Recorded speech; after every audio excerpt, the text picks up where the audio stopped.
This week on CPTV, Tri-Kappa sponsors CPHS Art Department's annual art show, CP residents converge on Lake County Fairgrounds for the excellent run and walk, and the boys lacrosse team takes on Lane Tech at home.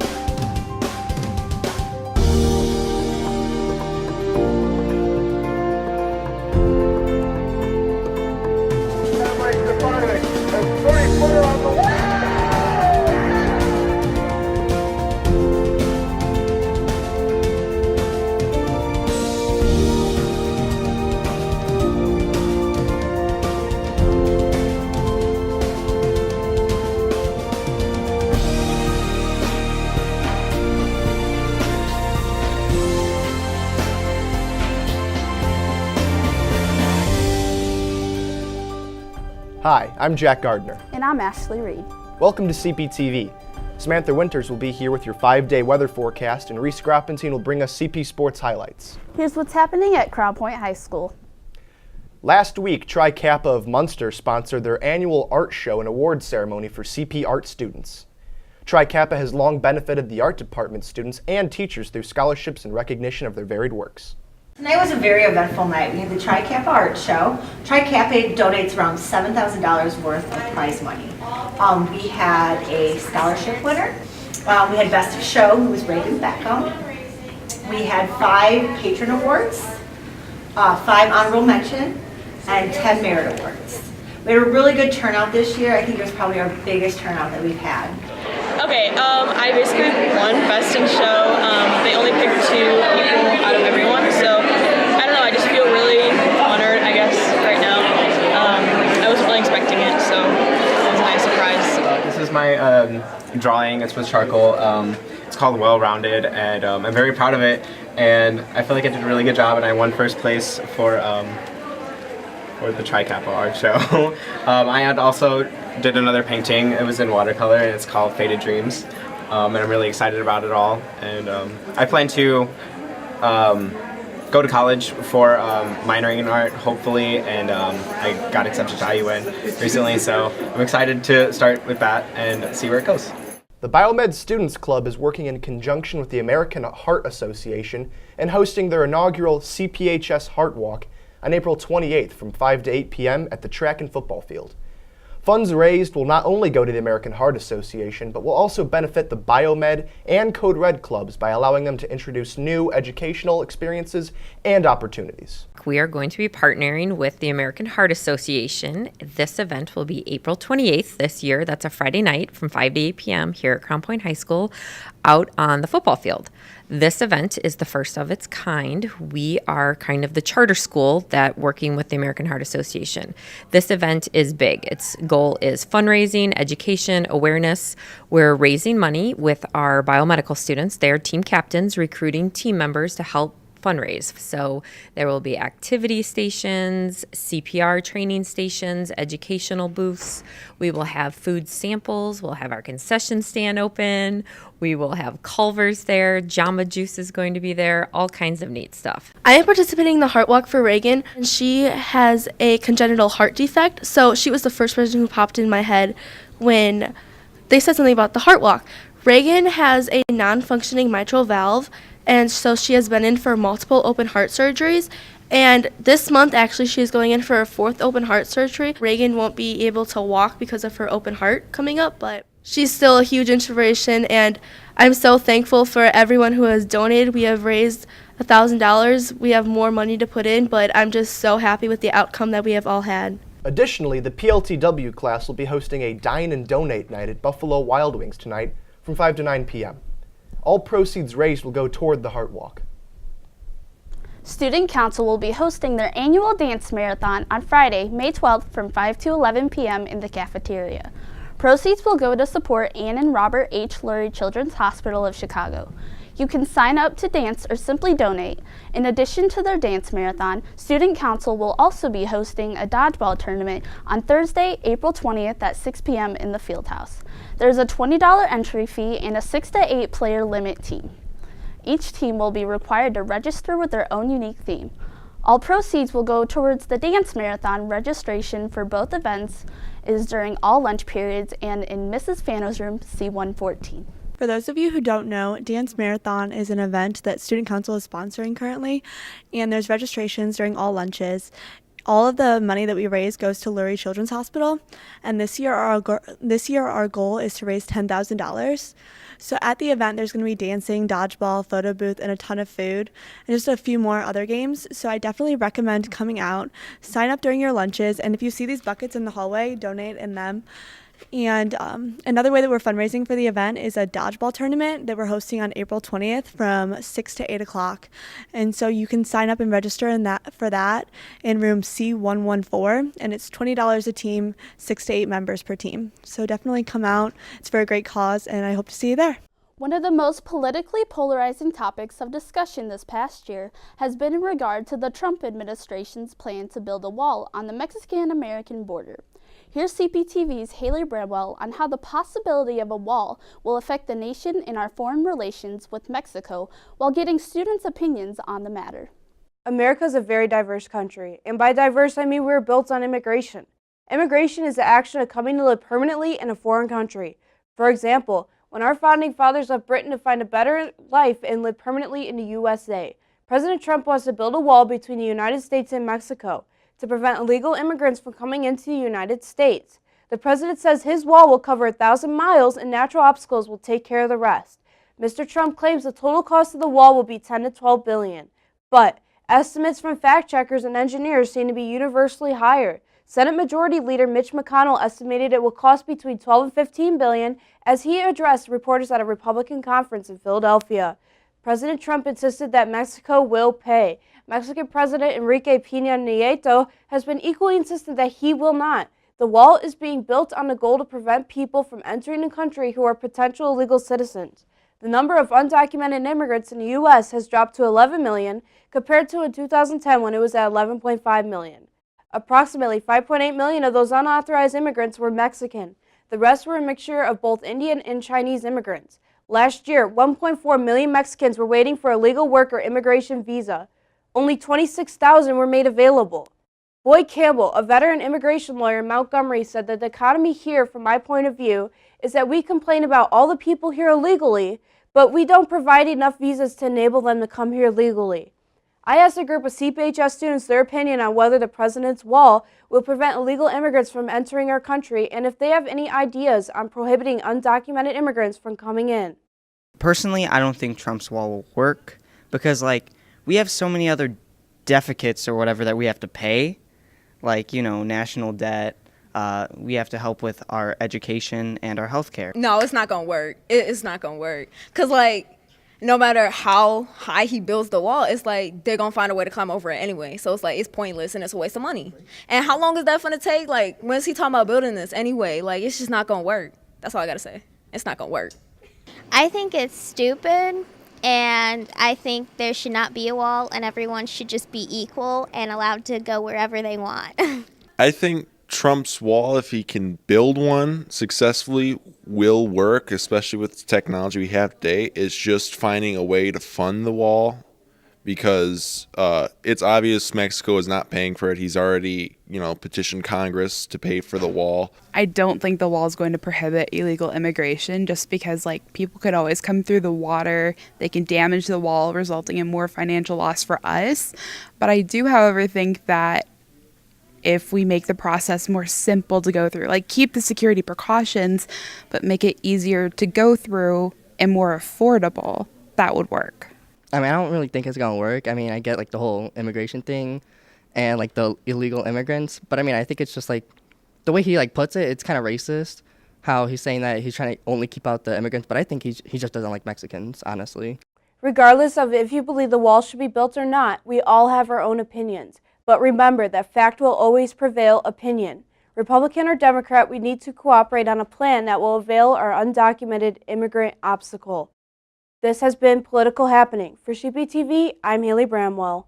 Next Wednesday, all juniors will be taking the ACT during morning periods. Students will be required to report directly to their resource class at the beginning of the day. Alternatively, that same day, seniors will be given the opportunity to participate in Portrait of a Graduate Day. Seniors are required to participate in 6 hours of community service, visit a college, or shadow a job. Recently, A group of CPHS students who are passionate about basketball and inspired by the hype surrounding March Madness have taken to creating their own basketball tournament on the playground of Eisenhower Elementary. CPTV's Nick Morgan and Drew Zimmerman were able to attend the so-called Eisenhower Madness and check out the behind the scenes of this student-inspired tournament. All right, what you're seeing right now is Eisenhower Madness. As you can see, a lot of games going on. We got 2 courts here at Eisenhower, and it's a 3-on-3 tournament. We started it last year, and I just had an idea. I was like, you know, we should bring a bunch of guys that can come out and compete, have a good atmosphere, and come out here and play. That's the matchup! In all honesty, if I walk through the halls and I see that someone looks like they're just an average player, I will ask them to play. Basically, if you play a varsity sport, you're not in, because then you're too athletic, so. It's just a great experience, you know, like if you don't have many friends, you can just come out here, even if you're not good, you can come out here and play ball. We don't discriminate. At Eisenhower, we look for talent, but we don't look for the cream of the crop. Like, we don't want kids like Sasha and Ken and Dom and Andy. Those guys are up there. But we want guys that can play basketball, but we don't want the boys here, as you could say, from the high school basketball team. Maybe like an 83 overall catch and shoot player, you know, a little ball handling in there. No defense whatsoever. It's not a part of my game. Well, I think people show up to Eisenhower Madness is because a lot of times, you know, the rest of us get excluded from all the basketball events because we're not, you know, the best players at the school. So we wanted to start something that that could bring us involved and have the people that, you know, aren't the best but still can play, have a place to play and have a good time.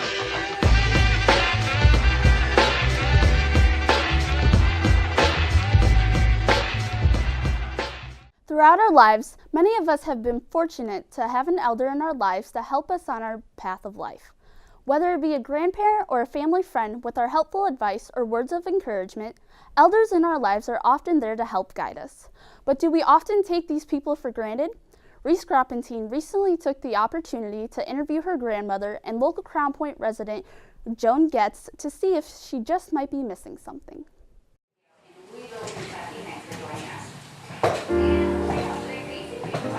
I'm Joan Getz.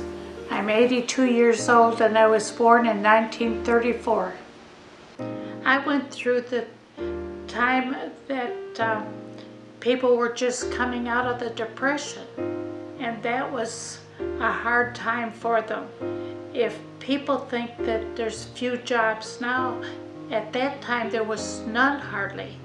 The most valuable lesson I learned from that was not putting importance on material things. In the 40s, we had the war going on. I can remember the day that they told us that the Japanese had bombed Pearl Harbor. The moment I met my husband, I had practiced basketball with the girls' team in the gymnasium, and he was starting to practice with the boys' basketball team. And I, of course, being a girl, needed my comb afterwards. Well, I looked around and I didn't have my warm-up jacket. And I looked, and here he had it on.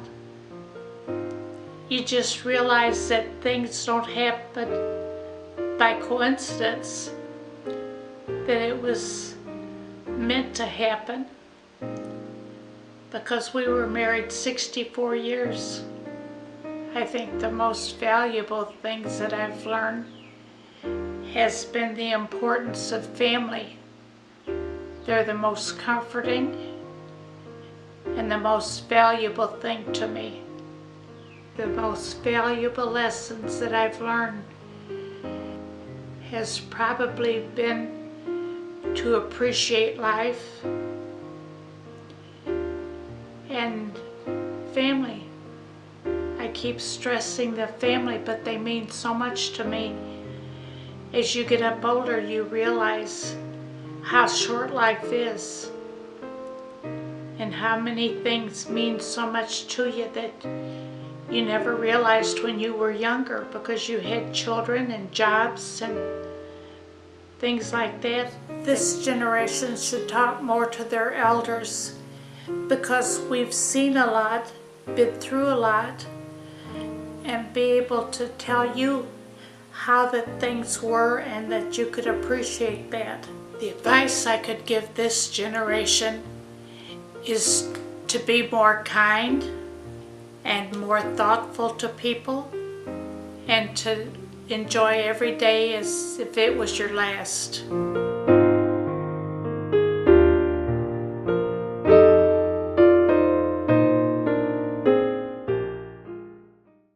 Spring weather engulfed the region last weekend with temps in the 70s. Here's CPTV's Samantha Winters with your 5-day weather forecast. Last weekend, it truly began to feel a lot like spring with temps in the 60s and 70s. And it looks like this weekend we could get close to hitting 80 degrees. Before we look at your Easter weekend forecast, let's take a look at what you can expect for the rest of the day. At noon, we'll be right around 57 degrees with sunny skies. A few clouds will make their way in, but we'll see the day high of 60 right around 3 o'clock. And temps will hover there for the remainder of the day. Taking a look at the long-range forecast, tomorrow's temps will be right around 70 with a chance of rain. For Good Friday, rain will continue again with temps near 70 degrees. Looking at the weekend, Saturday skies will clear and temps will likely make their way to 80 degrees. For Easter Sunday, storms will move into the region again with temps in the upper 60s. Coming back to school on Monday, expect mostly clear skies with a high of 57. And that's your 5-day forecast. Have a happy Easter. Remember, sign-ups for summer school courses as well as summer gym are open until Friday, May 12th.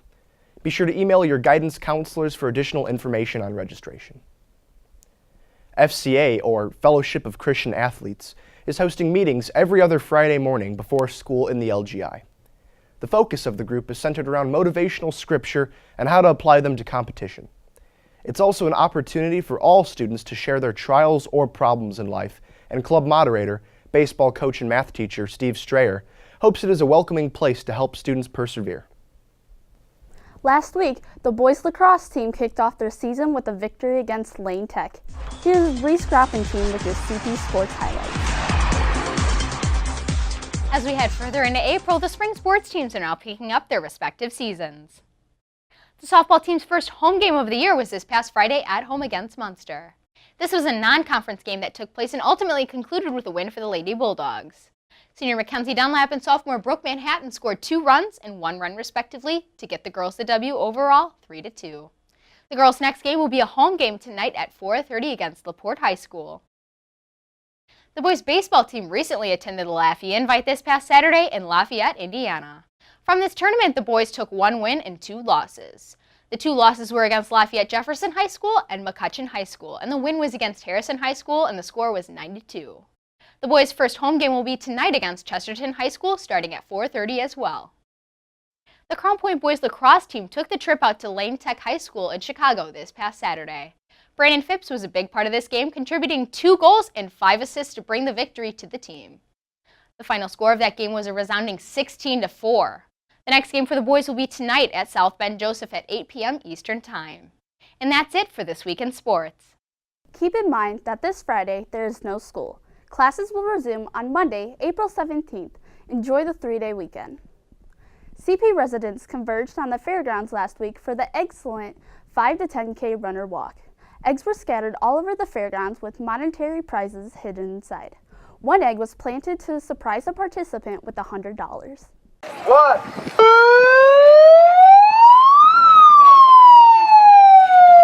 A lot of people do egg hunts, but I wanted to also involve some sort of exercise as well. I thought about it last week or so, a week or two before. I thought about running it, and then today I had some time, so I told my wife, let's go to the race. I do plan on running the race again with my friend Kinsey as a tradition.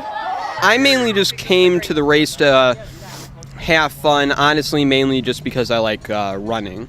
And finally, as most of us know, last week CPHS lost a beloved teacher. Science teacher Kelly Loving passed away after fighting his battle against glioblastoma. In November 2014, CPTV alum Brooke Kieran produced and hosted a segment entitled Tea with Teachers. This episode featured Kelly Loving, and as we close the show this week, here's a brief excerpt of that segment. So I know you can be quite the hit in the classroom. Are you like that at home? Crazy? I try, I mean, I'm not a serious dad, I have 3 kids. So not like, be home at this time, you're grounded. Oh my goodness, my kids don't leave. But I'm playing guitar with Rocksmith. It's a video game with a guitar, so like Guitar Hero, but with an actual guitar. I suck a lot, as it turns out. I'm really bad at it. But I've only been doing it a week, so I figure stardom is right around the corner for me. I mean, you're on CPTV. I know, this is I want you to know right here, this is my big time. I'll never forget you little people. So,